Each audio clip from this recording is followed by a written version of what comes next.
విజయం చేస్తారని మనం అందరం కూడా ఆశించాలి. ఎప్పుడు కూడా ఏది నిజాయితీగా నీతిగా ధర్మంగా నడుస్తుందో అది రోజు రోజు అభివృద్ధి అవుతుంది. ఇక్కడ మన అందరం కళ్ళందరూ చూసాం. వాస్తవంగా మరి గడ్డి గుడిస అప్పుడు ఒక 20 ఏళ్ల కింద 3 ఎకరాలు అభివృద్ధి కమిటీ వాళ్ళు కొని మన అందరి ఆశ్రమంకు కూడా ఇచ్చారు. దాంట్లో ఆశగోడు కానీ మాజీ సర్పంచ్ కానీ మన మల్లేష్ అన్న కానీ ఇంకా చాలా మంది ఉన్నారు, ప్రభాకర్ కానీ ఇట్లా అందరు మన ఆర్కే సెట్ అంటే మహాగణపతి పూజనం నమస్కారం చేసుకోవాలి. గజాన్నం భూతగణాసేవితం భోపనకారభక్షణం శోక వినాశకారకం నమామి విఘ్నేశ్వర పాద పంకజం. అమ్మవారిని నమస్కారం చేసుకోండి. చతుర్భుజే చంద్రకళావసంతే కుటుంబతే కుంకుమరాజశౌణి పుండ్రేక్షుపాశాంకుశపుష్పబాణచాపహస్తే హస్తే నమస్తే జడే సమాసః గణేశాంబికాభ్యాం నమః. ప్రార్థనా ఓం మంగళం ఓం మంగళం ఓం నమః శివాయ మంగళం ఓం నమః శివాయ మంగళం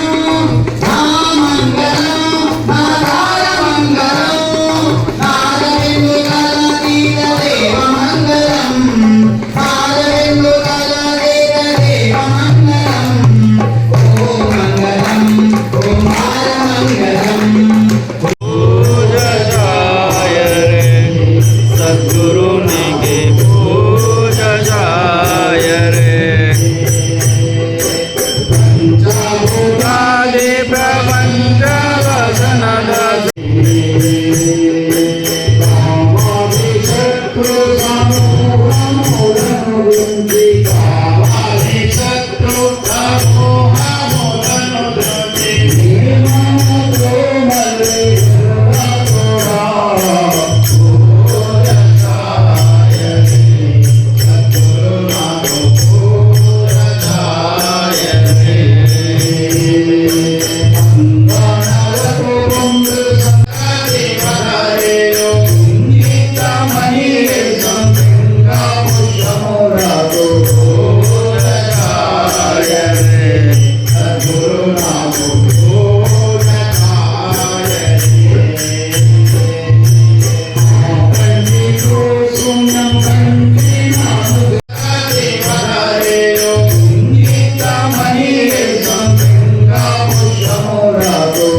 దాంట్లో ఇంకా మన మహిళా గ్రూప్ అయితే ఇంకా అందరూ ముందే పాపం ఇచ్చారు. చాలా గ్రేట్. ఎందుకోసం అంటే ఇది అందరికి రాదు అవకాశం వచ్చింది కాబట్టి వాళ్ళు ఉపయోగించుకున్నారు. మరి అదే విధంగా మన పురుషులందరూ కూడా కార్యకర్తలు చిట్టి కూడా వేశారు. ఇక్కడ చిట్టి వేసి కూడా మొత్తము అయ్యకి ఇద్దామని మన ఆశ్రయంకి 6 లక్షల రూపాయలు ఇచ్చిండ్రు. ఇప్పుడు తలా ఇల్లు వేసుకొని అది కట్టుకుంటున్నారు చిట్టి. మరి అదే విధంగా ఇంకా అట్లా కాకుండా పని ఆగిపోతుందని వీళ్ళంటే అందరూ కూడా ఒక 50,000, 30,000, 40,000, 50,000 ఇట్లా ఒక సుమారుగా ఒక 14 లక్షలు అసలు దాంట్లో ఒక 6 లక్షల రూపాయలు ముందట్టున్నాడు సేపైలాగా ఇచ్చాడు సత్యం వాస్తవంగా. అట్లా అలా వీళ్ళందరూ తోడు నీడై సుమారు 15-18 లక్షల రూపాయలు సేపైలాగా ఇచ్చారు. అంటే భగవంతుడు మనందరినీ కనకరించాడు. వీళ్ళందరూ పాపం రూపాయి జమ పెట్టిండ్రు. వీళ్ళు ఏడికి వెళ్ళేస్తారు, పొలాలు ఉన్నాయా, వ్యవసాయం ఉన్నాయా, బిజినెస్ అని భగవంతుడు ఒక రూపకంగా మనకు ధనం పంపించాడు. ఆ ధనం ఎవరిది వాళ్ళు వడ్డీ లేకుండా అందరం కూడా తీసుకున్నాం. అవునా కాదమ్మా? ఓం నమ శివాయ. ఇట్లా మనకు చేస్తున్నారు కాబట్టి ఇది కన్నుల పండుగ ముందడిపోతున్నది. వాస్తవంగా దీంట్లో ఎవ్వరికి ఏ భేదం లేకుండా అందరం ఒక తల్లి పిల్లలాగా ముందడికి పోవాలని ఇంకా నేను ముందు ఆశిస్తున్నా. ఈశ్వరుడి కృపా కటాక్షంతో ఈ అవకాశం రావడమే మనందరి అదృష్టం. మరి దాంట్లో అందరి కూడా పేర్లు కూడా వినిపించినాం. ఆ పేర్లలో ఏదన్నా తక్కువ ఎక్కువ ఉన్నా ఆ అమౌంట్ కూడా తక్కువ అయినా మాకు మళ్ళీ సమాధానం చెప్పండి. ఇక్కడ ఉన్న కార్యకర్తలకు మళ్ళీ అవి యథావిధిగా పలకల మీద వస్తాయి. ఆ పలకల మీద వచ్చినప్పుడు మళ్ళీ గిట్లని అందరినీ కూడా పిలుచుకొని వార్షికోత్సవం లాగా మళ్ళీ సంవత్సరం ఒకసారి మన అందరం కూడా దీని నిర్మాణం కూడా ఇంకా రోజు కూడా చేద్దామని ఆశిస్తూ ఈ కార్యక్రమ మహిళా గ్రూపులందరికీ మన ప్రసాదం అయిపోదామని ఆశిస్తున్నారు. చక్రధారి ఇట్లా పోయి ఇంకా ఆధ్యాత్మికంగా మాట్లాడంగా ఎవరితో నామదేవ్తో వచ్చిన ఇంకో భక్తుడు, పరమ భక్తుడు. అయితే ఈ చక్రధారిని అడిగాను, అయ్యా నువ్వు మట్టి అంతా తీసుకుంటావు, ఏం చేస్తావు? అయ్యా నేను రాయి లేకుండా సొంటి మట్టి తీసుకొచ్చి దాన్ని తొక్కి ఏదైనా పెడతాడు,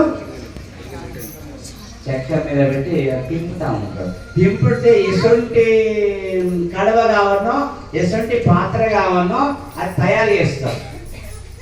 చిన్నది కావన్నా పెద్దది కావన్నా తయారు చేసి